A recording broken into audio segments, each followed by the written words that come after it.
Hello and welcome to another glorious read. I am your host, Aspen Sage. Let's get into it. First of all, I want to apologize because I am uploading today, not yesterday, Friday. I know usually I post on Friday, but I had a family issue come up where I was unable to record, but everything's settled. We're good. Everybody's happy. Everybody's healthy. Woohoo! So let's get into it. I will tell you guys a little about what's going on. First of all, I know the holidays are coming up. I hope everybody's got their Christmas shopping almost done. If you don't, you are not alone. I started in August and I'm still not completed, and I still have things to make and things to get ready and prepare for. But I wish you guys the most utmost luck when it comes to Christmas shopping if you do celebrate the holiday or any other religions, whatever you guys do. I hope that everything goes smoothly, everybody's happy, calm, peaceful. I just hope for the best for you guys. Now, to get into it, I did finally read The Eclipse Sector by Lexi C. Foss. Yes, it was great. But now I ran into the issue that she has another book coming out, and I have to wait an entire year for it so I can continue reading the section that it's going on. But I'll get into that after. Of course, as I always tell you, that Lexi C. Foss has a way of twining in these books together by, leaving off on little characters, even though she writes them as standalones. So the Eclipse Sector was what I really didn't think it was about, but it was better. I will admit that. So obviously, the last book I left off, what was the V Clan.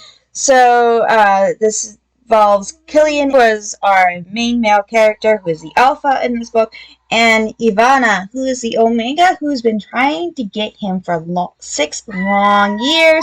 Of course, Killian keeps avoiding her and saying that, no, because my duty is to the king, who is Kieran.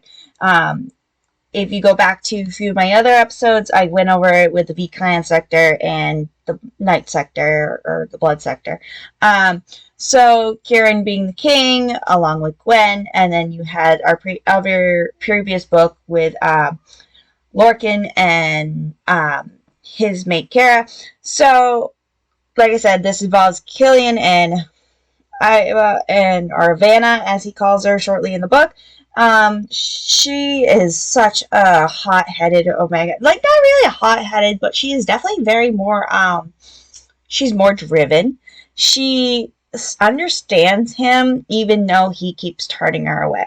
So when I left off last talking about this, a couple episodes ago, we talked about how the Night Sector came into play, what was the sanctuary for the Omegas, and how now there is a dating ring, or a dating proposal from the king and queen for these Omegas to enter the dating world, for alphas to come in, if chosen, to seduce and court these Omegas. Well, lo and behold, Ivana is part of this program, and Gillian's not very happy about it. So when he finds out about it, he asks basically, what the hell are you thinking? What are you doing? And she's like, well, you basically, told me that I had unsavory qualities and this and that. And he's like, I wasn't really talking about you. I was talking more about myself, to convince myself that I was not good enough for you and you should have a better alpha. Well, the story plays out that she doesn't know exactly how to deal with his words from a conversation she overheard him talking to Lorcan about. So, yeah, that's a downfall where she's like, no, I'm done. I don't need him. But at every moment of her entire existence is thinking about this alpha and how she wanted him so bad. And she basically only had, when she goes into heat, her only list was him, to have her, to see her through it, and he denies her every time. And basically she says, fine, I'm done. I don't need him. I'm going on a dating site. And, I'm going on this dating, and she finds a couple of princes that are kind of interested in her. And, of course, that doesn't sit well with our alpha here. And our alpha, Killian, is actually the guard of these Omegas while they're on this dating program. And, of course, that makes him a little harder to avoid Ivana. So, basically, he's stuck with her, and he's not very happy about these alphas encroaching on, as he claims, his omega. And then he tells him, no, it's not my omega. She does the same thing. She goes, my alpha, and she goes, no, no, no, no, we're not together, we're not even, he doesn't even like me that way. This book has a lot of misunderstanding between the two main characters, but they get through it, I promise you. So, like I said, Ivana is on these dating, and she has attracted the attention of a few of these alphas, and they go over to the Glacier sector, who is another sector who is interested in these omegas and these alphas that wanted to date them. And of course, there was supposed to be originally 12 omegas that are in this program, and they were supposed to bunk together. Well, when it comes to bunking, Ivana gets stuck with, lo and behold, the alpha she so much desires, and he is not happy about it. So he instantly contacts his king, who is supposed to be his best friend, going, what the hell is this arrangement that you made? You and Quinn, I know you guys knew about this. And he goes, I have no idea what you're talking about. I wouldn't do that. You know, the whole sarcastic, I have no part of this. And he's like, I call bullshit. And he's like, well, since you have an issue with it, just push her along with some other Omega. Or, maybe she wants to bunk with the other Omega or the other Beta male. And he's like, no, that's not an option either. So poor Ivana is stuck with Killian. Killian's stuck with her, and they just don't know how to deal with the situation. And basically something happens in this sector where Omega or a Omega goes into heat. They're not supposed to. It's not the right time of season for them. And so basically everybody goes on high alert. Things go down, and poor Killian digs himself a bigger hole with Ivana, and she shuts down on him completely. Like, she's crying in the shower, and he's like, oh, I messed up. And he's like trying to say he's apologizing to her and stuff like that. And she just doesn't look at him, and he's trying to explain to her, that she is not the reason why he can't mate with her or be with her, even though he really, really wants to. He basically says that, it's a childhood trauma. He says that he wants his father's bloodline to end with him. He refuses to take another. He doesn't want to be like his father and all this stuff. And that basically she comes around, and the only words that trigger him as he's trying to walk away from her, saying that he's sorry and that she deserves better than him, is she sits there and calls him a coward. Of course, his spine goes straight, the back goes rigid. He is like, excuse me? And she's just like, you heard me, you're a coward for, running away and not accepting this. She goes, we can be more, we could be partners. I could help you. And she goes, I understand that your devotion's to Kieran and Quinlan. That's fine. I get that. It's a sector. She goes, I can come in second. That's fine. But don't you walk away from me, you coward. And he's just like, he's like, I will show you that I'm not a coward. They become very close, and it's very almost to the point where they're going to mate or be together in an intimate way. And of course, he gets interrupted with this whole Omega going into heat. Obviously, they're saying the sector is not safe. They bring him back home, and then all these other Omegas start going to heat, including Iva herself. Yeah, of course, Killian's like, oh no.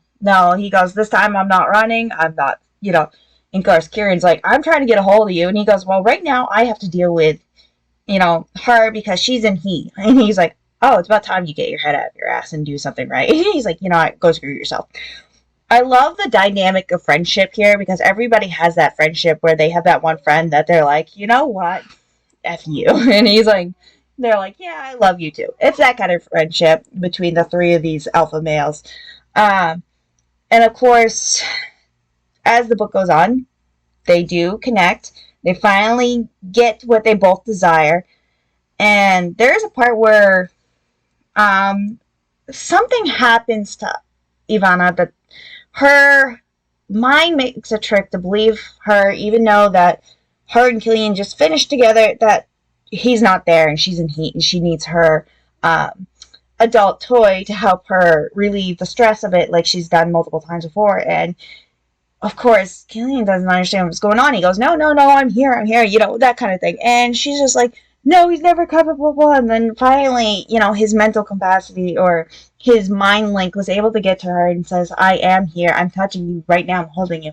He goes, you don't need this. I'm here. And finally, they go into a state where she does go into full-blown heat and that he is there to take care of her.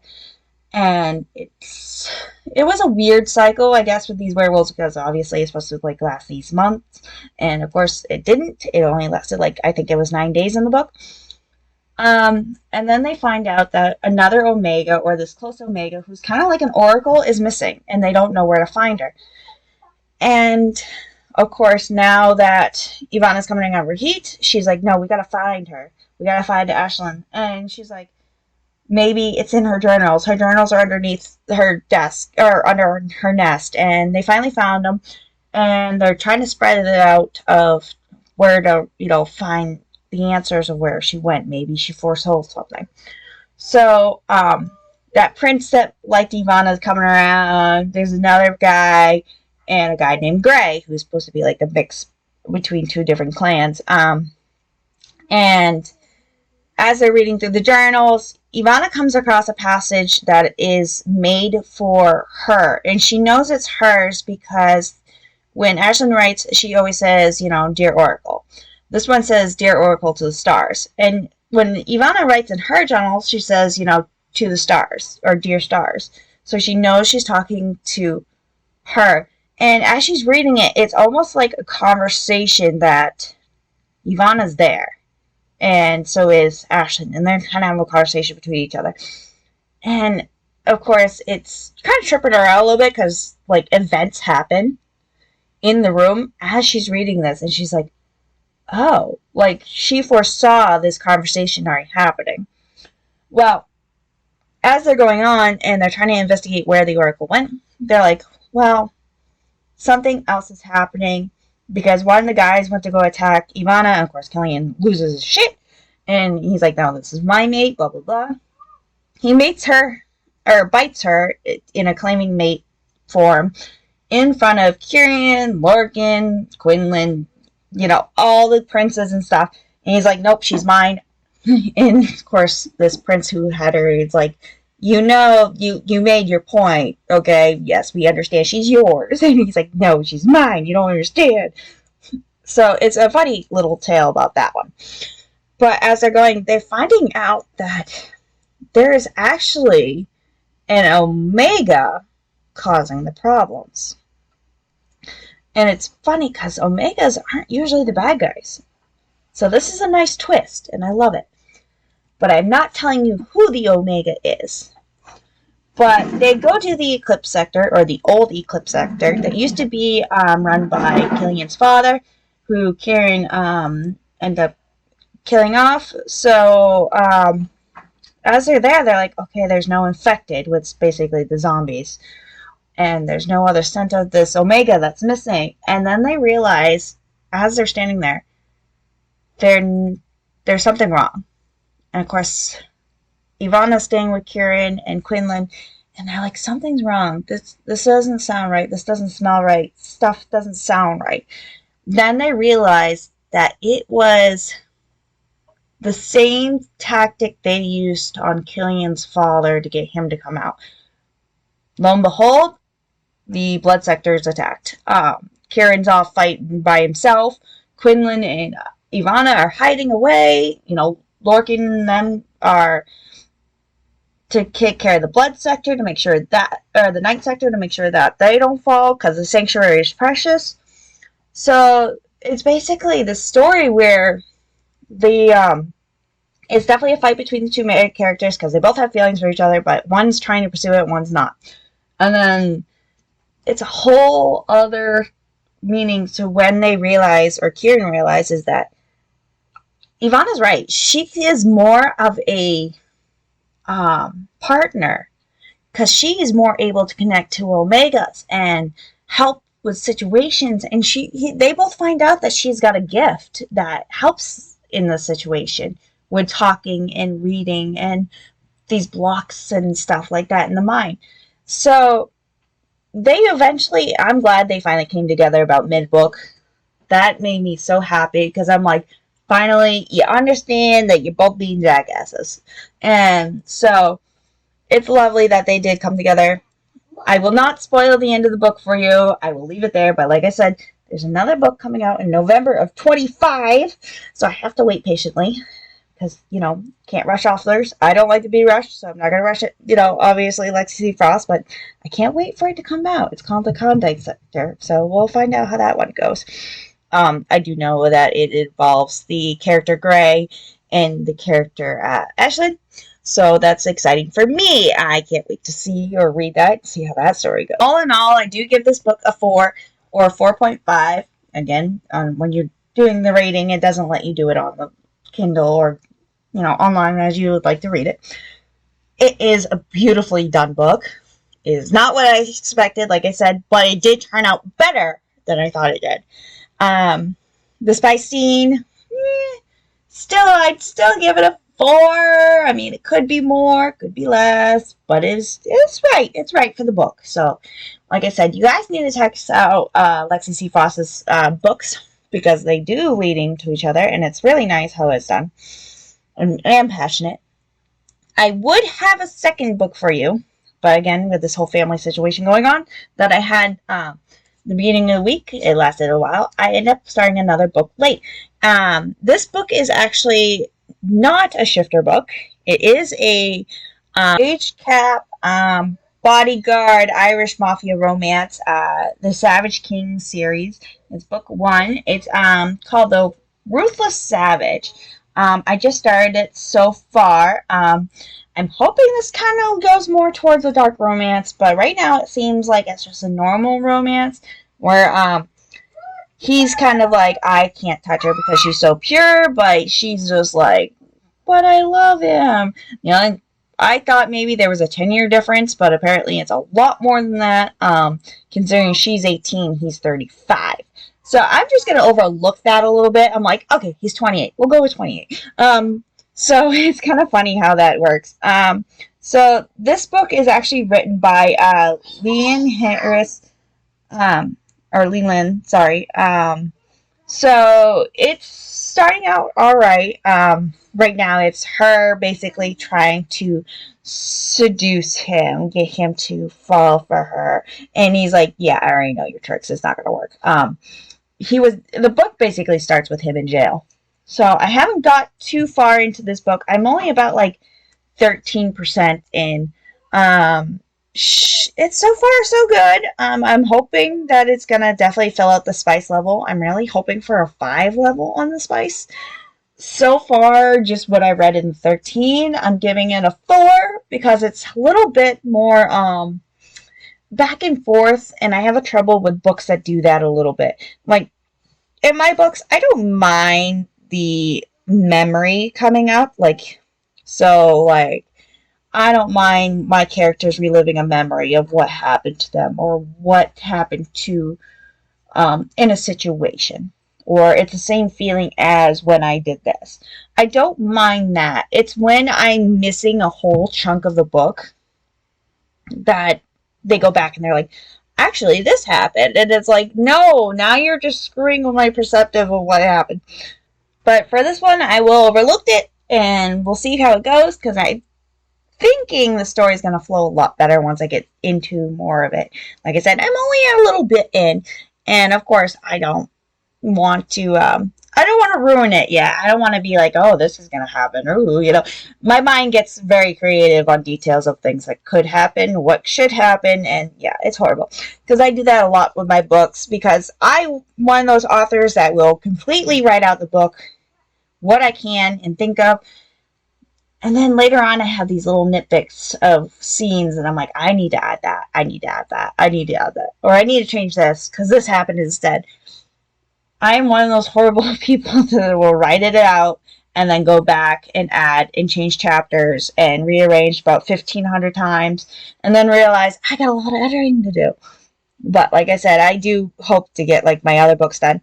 And of course, I'm writing in my my Fox and Hound book a little bit, but I've also going back through my other books adding things. And like I said last week, my Daniel's Aries book is basically, I left off with Daniel being a stalker in some people's eyes, but he's not. He's a demigod. His job is to protect Aries.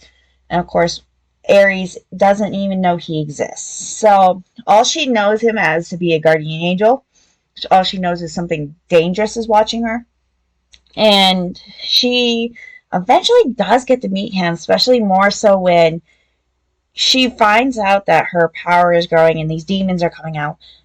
And when Daniel's like, hey, I'm your new neighbor kind of thing, but she's actually the one that introduces herself first, she falls hard. She falls hard for him, and he's like laughing because he's like, most people run the other direction when they see me, so I'm very happy. And of course, when she says his name, he's instantly like, yes, please say more. He's definitely one of those, I'm a good boy, give me a belly rub kind of guys. Even though he could be scary and everybody's like, he's dangerous, please stay away from him. He's a killer. And Aries like, not this puppy, he's a danger floof, it's fine. So it is funny how that one goes. And like I said, I am writing more, and I'm hoping to get more crafts done and expand my line a little bit. If anybody wants to give me any book recommendations that you think I should read, you are more than welcome to post them on my Instagram, what's Aspen M Sage, or my Facebook, where there's also Aspen M Sage. I do have my profile picture there that you should be able to find quite easily.